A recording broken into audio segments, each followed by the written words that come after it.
Dad used to always say this thing. He would say a lot of times is just maintain. He meant that when you're having a downtime, when something goes wrong and you can't fix it immediately, don't lose ground in kind of all the work you've done. Right. Maintain and ride it out until you can find yourself at a place to go again. For some people, they just need to hear the wins. Sometimes they think, oh God, we're not at 95% occupancy, or I can't get this over there, I can't this or that.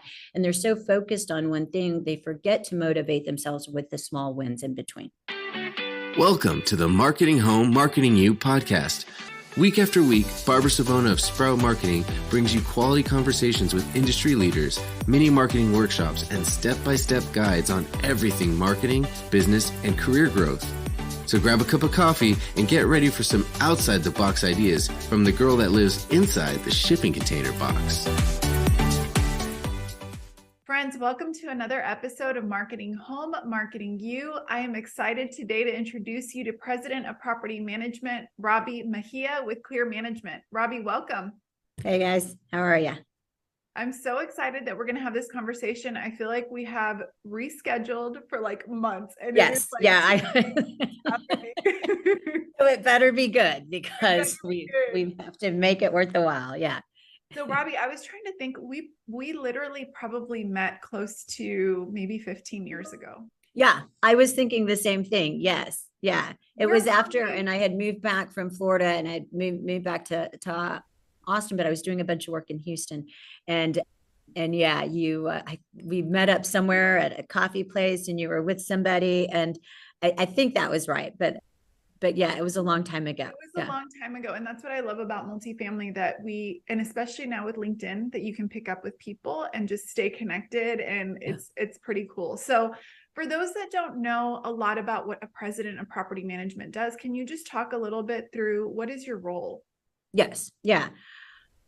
So the role is ultimately, I am responsible for all site operations. Anything you see that happens on a property, HR, marketing, the asset itself, capital projects, the residents, and that kind of thing, and then all the financials on the other side of it. So there's three categories it really falls into. Again, the over cap is the site operations, but the three areas really are to here's the kicker. You got to maximize your revenue for your owners, investors, creating better homes for better lives for our residents, and then creating the work environment where people excel and really are their true selves, the best version of who they are for our employees. So those are like our three kind of areas we focused on. And I'm excited that we're going to talk a lot about the people and the team today. That's our focus. Yes. But before we go there, I'm just curious, those are three kind of different roles. How are you juggling and approaching? That's a lot. How do you kind of keep it together? Yeah. Well, keeping it together is with the support team that I work with. I mean, I'm support for them, they're support for me. And it's really quite a bit of conversations and connections, those relationships. And I think that with the support team, I always say nobody's in this alone. We're all doing this together. And so I think that's how every day it's kind of like, okay, how are we going to get through today? But really by breaking it down and taking it in bits and pieces and taking it in stride with the ups and downs. And then with, again, the team I work with, they're amazing. So, I don't do this by myself. I'm not in the president role by myself. I am in it with the team that helps support that. Yeah. So when we were talking about a topic, you shared that you're just very passionate about building culture, building teams. Can you talk about why are you so passionate about that topic specifically? Yeah, I think I've grabbed onto it more over the last few years because there's so much conversation around the word culture. Yeah. And I almost feel, unfortunately, that people use it in the sense of, oh, we're going to promote culture. We're going to say culture and we're going to put it on a billboard or we're going to stick it somewhere in our taglines of our values. But for me, it really is an acting, living thing. It's an acting emotion. It's an action in itself, is culture. And it is why we do what we do. It is what gets us through the end of the day. It's the shared beliefs that what we're working for is a common goal. And we add in all these processes and these standard operating procedures, and we add in all this other software and all of these things, but none of it moves without the foundation of the culture and who we are. And it's the connection in that. A while back, I don't know when it was, there was a great TED talk about social capital, and it really resonated with the idea of our people working together to get us through, again, the good and the bad of what we do, because there is no smooth sailing all the time, right? And there's going to be the challenges that we face. There isn't a company out there that can tell you you're not going to have bad days. There is not a company that can put it on a plaque and say, this is the, you'll love it here always, every day is like sunshine, because it won't be. That's a lie. It's not true. And so I think as we sell the idea of culture, as we really talk about the idea of culture, that we need to understand it's an action within how we move through the policies, procedures, the goals, but it is the base and the foundation. And so for me, it is a passion. I think that I talk about these things, and I tell people it's cultivating that relationship with each other. Nobody met their best friend yesterday. It takes time. You have to grow it. You have to put into it to get something out of it. And to me, that's why it's so important. I think the relationship base of the culture and what we believe and working together towards that is exciting. It's fun. Yeah. I can feel your energy around it. And I want to underpin how you said, I like how you said, like, nothing moves without that. Like everything else can be just writing on the wall. And I have found, and I don't know if you do this too, we do use culture in our marketing and recruiting, yeah. But at the same time, there's that, it's almost like marketing a really bad asset. And then when somebody walks in and they see how ugly it really is, yes. it's like, well, all you've done now is just wasted their time. And I yes. think that if the culture doesn't actually, if you don't live it, then it really doesn't matter how great your marketing of culture is, because they have to align. That's right. Yeah, that's right. And so, and it's reminding people of that. But when you fold them into that, it is then how we live. Yes. Right? Yeah. Yes. So recruitment has been such a big issue, and I'm sure you're not immune to finding good talent. Do you have any kind of strategies or things that have been working for you for finding the right people? Yeah. And it's a challenge. I mean, if someone says it's not, then it's just not, they're not being honest. It is a challenge. I think people have options and where they want to go. And so to recruit them, it's two-sided, again, always, but we are looking for the people who are capable and motivated, right? Like, so as we look through resumes, you post in all the right places and your Indeeds and your stuff, and so resumes come in. We are looking for, okay, is somebody capable? That's kind of the baseline. And then the second piece that we look for is the motivation. Do they have the motivation to come in, to continue to grow, to work with others? And so the capability and the motivation. And I think what we do, something we do here that I really enjoy, is we have, through our interview process, we have a core values interview. And it is based around our core values. And then it can be with a panel of anyone in any position. So our HR team sets it up, and the candidate will sit with the little panel, and they'll just ask questions around kind of our core values and who this person is. And it's fascinating because it's very different than how many years have you done this? Do you know Yarby? Do you know? It's very, it's another side of who somebody is and how and what they believe, I guess. And so I think it's a neat way to kind of recruit. The other side of the recruiting process that is working for us now is with just employee referrals. Yeah. And we have had a lot of shift and a lot of change. Everybody has, but we have people who are either coming back or, hey, they know someone who's worked with somebody else. And so there are these connections in our industry, and recruiting through those channels has been really successful as well. I'm glad you highlighted that because I feel that's an underutilized tool. It's like we look for referrals with residents for resident referrals, but what a great opportunity.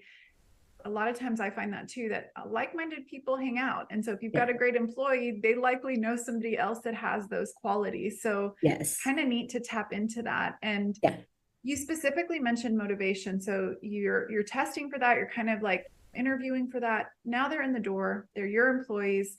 Maybe some are here for 20 years. Maybe they've worked in the industry even longer than you have. And life, it hits them like all of us. How do you keep someone motivated and engaged or re-engage them when they're kind of starting to dive a little bit? We'll get right back to our conversation. But before we do, I just wanted to remind you, if you haven't already, go to sproutmonthly.com. There you can subscribe to our monthly digital magazine and make sure you subscribe your team also. This will give them an endless supply of ideas for the upcoming 2 months for their marketing, their resident events, their retention, social media, plus all these conversations that we have on the podcast. You'll also see these interviews inside of the magazines too. So make sure you go to sproutmonthly.com. You'll also get access to tons of free resources. All right, let's get back to it. What we found is we really do have a lot of conversations, and sometimes maybe a little too much. Oh, we got another this or that.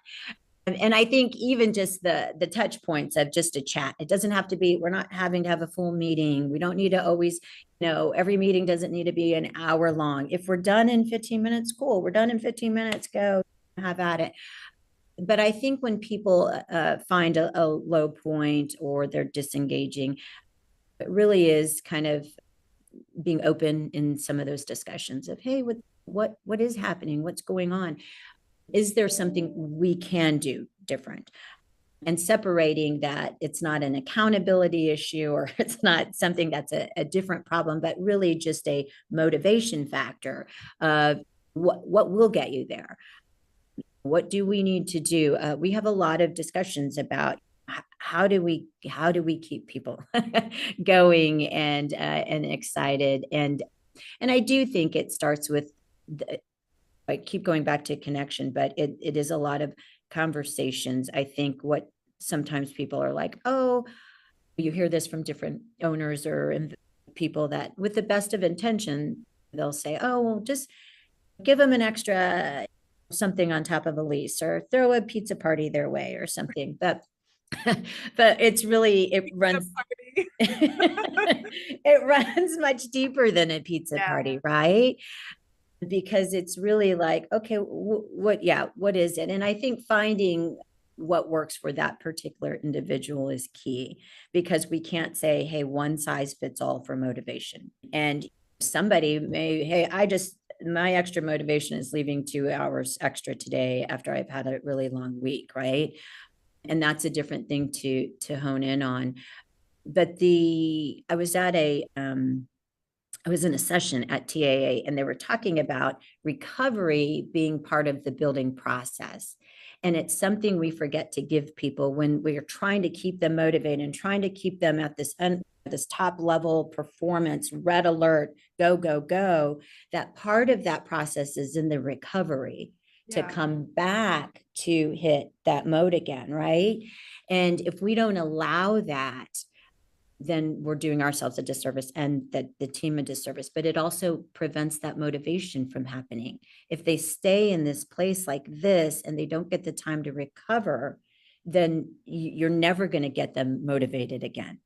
And my dad used to always say this thing, and I have these lessons of my dad because he just passed away, and I did these things for him. But one of the things he would say a lot of times is just maintain.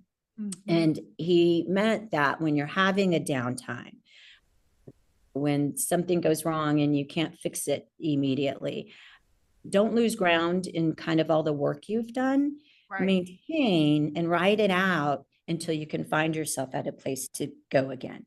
And I think motivation sometimes comes from those things.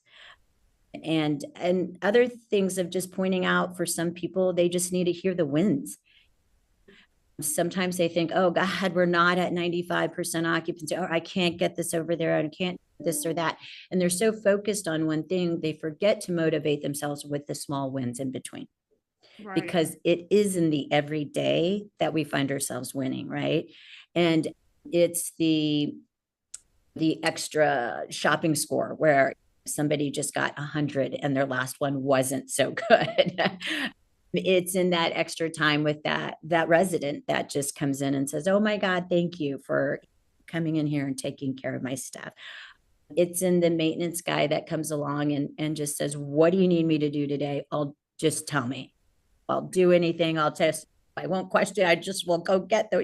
They're motivated to work together as a group. And it's in that those small wins, I think, is very motivating as well for people. There was so much good stuff in there. I loved how you talked about the recovery phase too. I think like immediately I just went into like an athlete that you expect to play the championship game over and over. Yes. It's just like, you would never do it. You would be like, these guys need to rest so they can come back.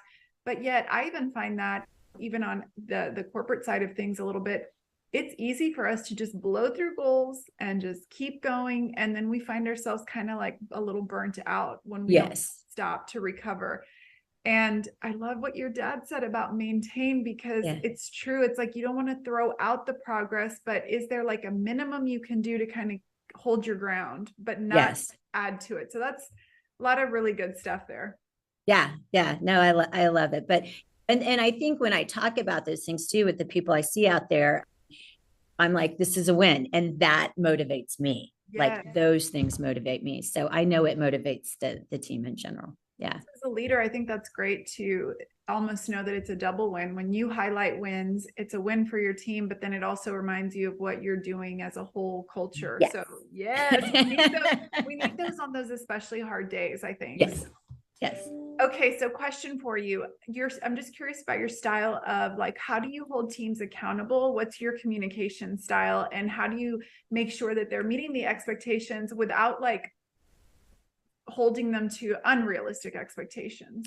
I think, well, starting with the unrealistic expectations, I mean, I think that those are honest conversations about starting with sometimes a budget that was put in place that is not real, right? Something has changed and you can no longer meet that. Sometimes an owner or investor, they don't want to hear that they're not going to hit whatever they're trying to do. And so it starts with me to support the teams to really say, this isn't realistic right now.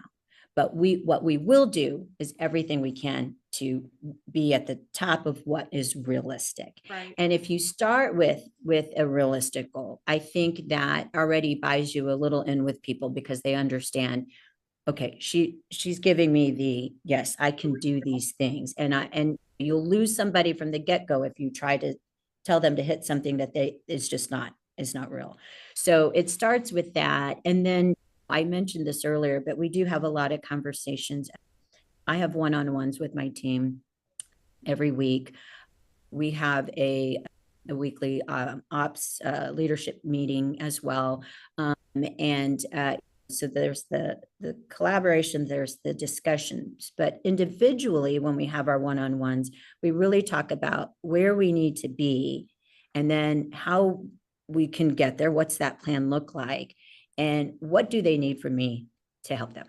Because it's not you go out there and go do this. It's how are we going to do this? And I think that last step for a long time,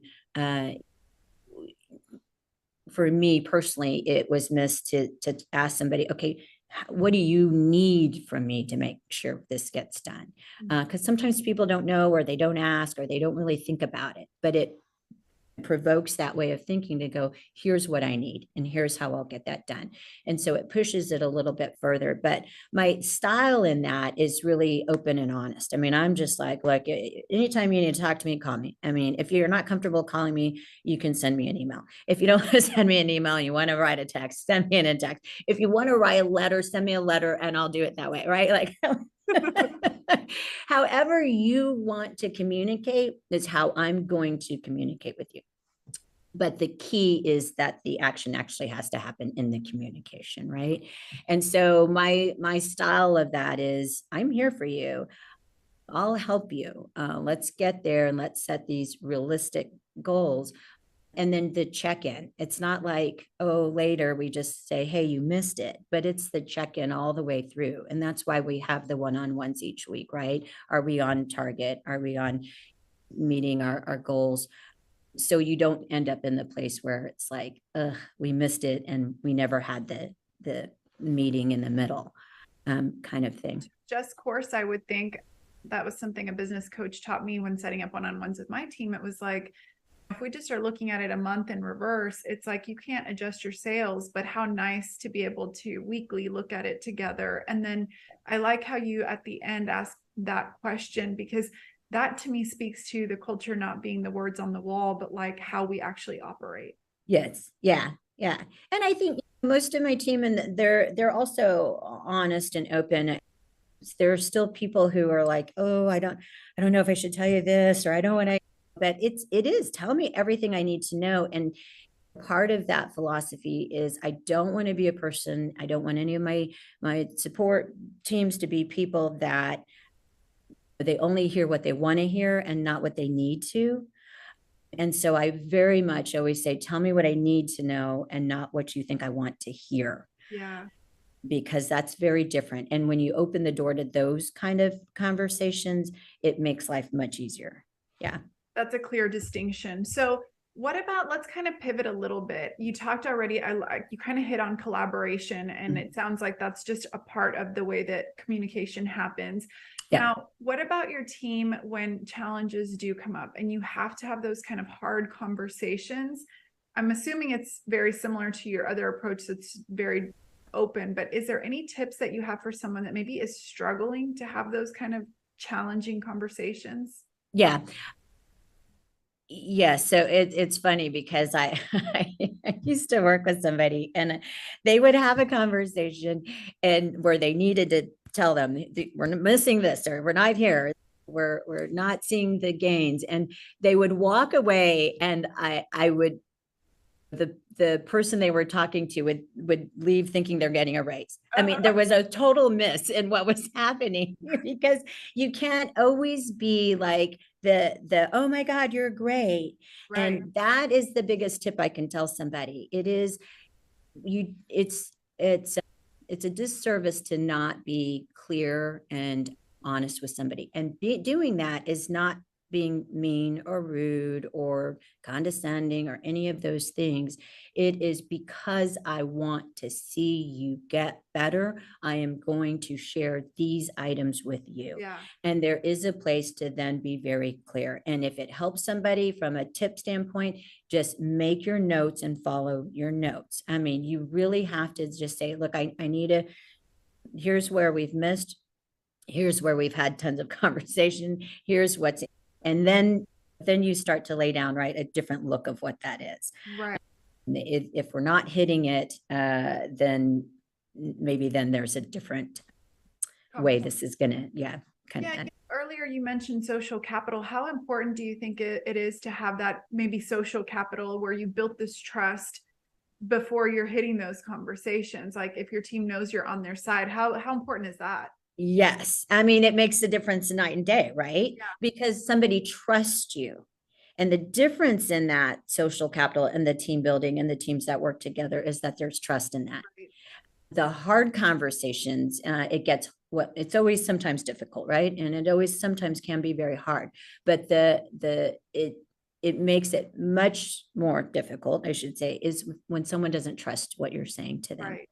And so that piece is trust.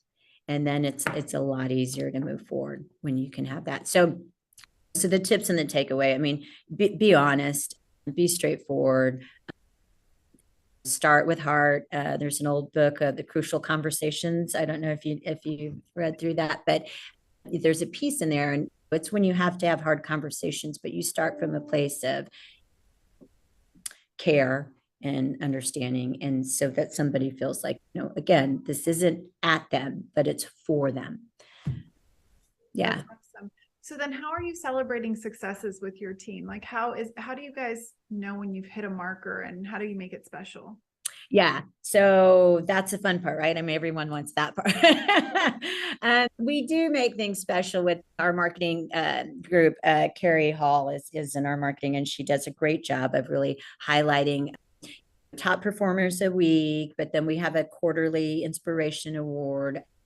But in those top performers, you get to see, who's hitting mark in what areas. And so I think the recognition when you put it out, people love that, and they want to see, and all the cheers. And when we have a Friday, and it's a meeting with just the community managers and sometimes the maintenance leads in that, it's a really great way to highlight some of those wins and pointing out which property. Sunset Canyon did this and the specific thing. They hit it. They made this goal, and we get to cheer that. And I think that's very important. And then also going back to the team, if they want to do something together, you guys have earned this. What does that look like for you? Do you guys want to just kind of, again, go to Top Golf for the afternoon, or go bring in a lunch that you guys all enjoy? That kind of thing.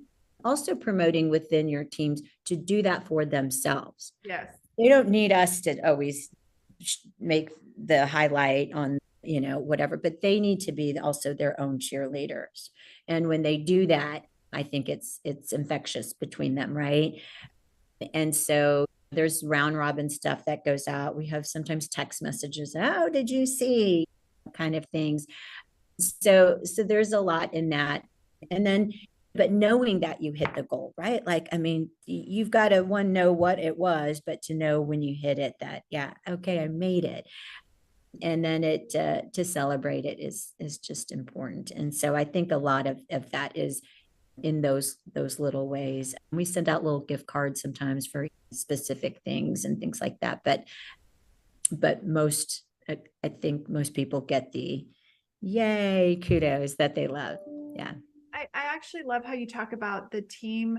I don't think enough people talk about that. I think it's great when corporate celebrates, and there's obviously a level of, oh, I've been seen, I've been recognized. Yeah. But I love the collaboration of empowering the team to say, we can celebrate. Yeah. That's pretty big. And yes. You don't need that. Not that you don't need it, but it's like you can get that sense of pride, identity every time that as a team, it's like, who's the team becoming every time we hit a marker? We're becoming a stronger team with strong individuals. Yeah. It's really cool. I was in Dallas a few weeks ago, maybe a month ago, and I stopped in on this one site that had some struggles, and over the last end of fourth quarter to now, they've really come along, and there's a lot of moving and grooving. And I just stopped in. They didn't know I was coming, and it was our maintenance lead's birthday, and they had this like big lunch brought in. They had like 3 different cakes from different places. I'm like, what is happening? But it was really fun. And I thought, oh, this also answers questions of why they've been able to move the way they have with each other. There's just individually, they all were like happy, and it was neat. It was neat to see. And they didn't know I was coming, and they were all like, oh my God, we have 3 cakes. And oh, she's, and I'm like I want some cake. Cakes. It was funny. It was actually really funny, but I loved that they were doing that for each other. Yeah. How fun to see just when a team comes together, celebrates themselves. I would love to just take the last few minutes of our conversation to shift more about your role, because this is always something I'm more curious about. I think one question I'd love to know is, with juggling so much, how do you delegate, and how do you know what is stuff that you can delegate versus stuff that you're like, you know what, this needs to stay on my plate? Yeah. And that's been hard as we've been repositioning and restructuring. So you have different people in different roles. So, at a different place, you could hand off other things. But when somebody's newer in their own role, it's hard to give them to Right. delegate something of that. So, but understanding what sometimes I think it's a win for them to, if you hand something off, because they're also seeing a different side of just their own role. And so I'll hand things off that have to do with other like other software initiatives or other things, like something that they can like some of the regionals, they can follow up and they can see if it works for them first.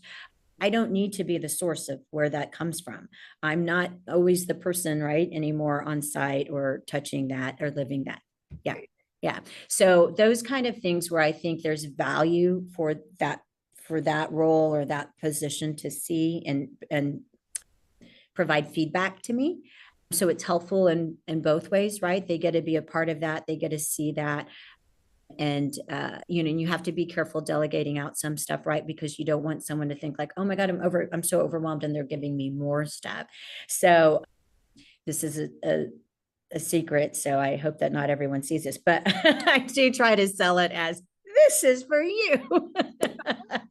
But generally it is. I think people appreciate when they get to be part of that process, right? And to get to see kind of this bigger global decision-making avenue that we go down. And so those kind of things I'll hand off on. I think when I hold things closer that I can't let go of will be something that is really having to do with somebody's money, loans, lender issues, owners, investors that have something bigger going on for themselves that I can't let go of or I can't hand off to. So I'm responsible for that, and I've got to see it all the way through. And then there are things I hand off that come back to me at a certain point, right? And then I can take it from there and deliver it home. And so it's important for me, yeah, so really like what can't I give that I ultimately have to say, oh gosh, this requires my oversight and I can't let go of, and making sure it's not about control, right? So knowing the difference of I don't need to control that. I don't need to, letting go of, you guys come up with some of these plans for the team and how you guys want to see this. You guys work on these SOPs and I'll review them after whatever. I don't need to be in all of that all the time, right? They can work with HR, accounting can do certain things, and then I can kind of oversee it at a different level. And it's a little scary sometimes because you get in a role and you think you've got to be in there, but there is a place to trust the people as much as they're trusting me, that I trust them and what we've hired them to do, and let it go of that. And so to juggle all those things, I have to have people around that are part of that team, that they can take it, run with it. I don't have to juggle it all the time. Yeah. And that's what makes my life work. Well, what a key piece to say that even delegation is a sign of trust. I think sometimes leaders, you really hit the nail on the head. They are worried of overwhelming, or they're worried about it losing control or something like that. But the way that you positioned it is the right things delegated, show a team that you trust them to be overseeing an initiative. And then, like you mentioned, levels of delegation. There's the you do it and I don't ever have to see it again. And there's the you do it, you report back, and we're going to do this. And so that kind of helps to also, I would think, take the training wheels off to see if someone's capable. Yes. Yeah. Okay, I want to wrap with the last question, in the sense that I know so many people get overwhelmed, and I know you're probably not immune unless you're Superwoman. I mean, I know you're pretty close to it, but I'm curious, when it feels overwhelming, when you need to regroup, what's your go-to when you're having those days? Yeah. And we touched on this separately earlier of I feel like my reset comes with my home. My husband is super supportive. He's fabulous. He listens a lot, which is great. But there is this when I do have to sort of reset and I don't want to become overwhelmed, you have to break away a little bit. And just again, that recovery that we were talking about doesn't need to be a week, doesn't need to be a whole day. It can be a 30-minute time frame. I do a lot of walks and I do a lot of reading. I feel like my Kindle is like one of my new best friends in the world because I do read a lot at night, and there's sometimes you can't shut your mind off. I mean, you're going and your mind is like, oh, I got to think about that. I got to do this. There's 5 other things I didn't get to. And so for me to shut it off, I open a book and I'll just start to read whatever that is that I'm reading at the moment. And it kind of takes my mind out of that thought and thinking about something different. And then I can close down and go to sleep. But yeah, it was funny. My husband a while back said, oh my gosh, you have just been the reader. You've been going through a whole bunch of books. And I'm like, it's because I've been so stressed. It's the only way I can shut my mind down. Equates to like, if I see you with coming up with your books, I know what life is throwing at you. It's weird. But really a good glass of wine. Again, getting out and walking, feeling the sunshine on your face. It all sounds so cliche and so simple, but it really is what works. And that's why people say it. And so I love that. And then looking forward to, with not goals at work, but my home life goals, right? Like, so I have a trip this summer going to Japan. And so I know that's coming and I can work and push. And I know I've got this trip coming and that's cool. And I've got one at the end of the year. And so those things also to look forward to keep you kind of going when you get overwhelmed, and to remind yourself, what am I doing here? Why am I working like this? You know, doing this for a lot of times. There's so much that you said there. I love to walk. I walk every day. And what I actually did is, like, my little hack is I bought a treadmill for my office. And so after a meeting, like if it's like around 2 and I just kind of feel I'm getting that like anxious energy, just jump on for 15-20 minutes. And it's like a total mind shift. Yes. Yeah. So in the morning, I do it outside because I'm with you, the sunshine. There's something about like being outside. But I think it's so important. There's so many multifamily professionals that literally push themselves to burnout. And the topic of wellness is something, I think it's like, let's never forget that we do the 9 to 5 for the 5 to 9. Like, yes, like we don't want to neglect the husband, the kids, the family. We don't want to neglect our health. And I love that you also put like things to look forward to, because it's kind of like the look ahead, like I can do this for another 2 weeks. I'm going to have a total change of pace. And you're going to have you have 2 big trips coming up. Right? I do. Yeah. Japan and Italy. So super excited. And I'm like, okay. And I'm looking forward to it. But again, like we talked about earlier too, there's a lot of the small wins that also keep me going. And I think about that and celebrating that. And it's good. Life is good. And leaders need recovery. I think that's a good place to end on too, that leaders need recovery. Yes, that's perfect. Robbie, you have been a wonderful guest. I appreciate your perspective. It's even though there's so much, I can feel your like passion and love for the people. I also love that you have a strategy behind how you approach it. And I think that our listeners are going to get so much value. So thank you so much. So thanks, Barbara. I appreciate it. Yeah. Bye. Bye. Thank you.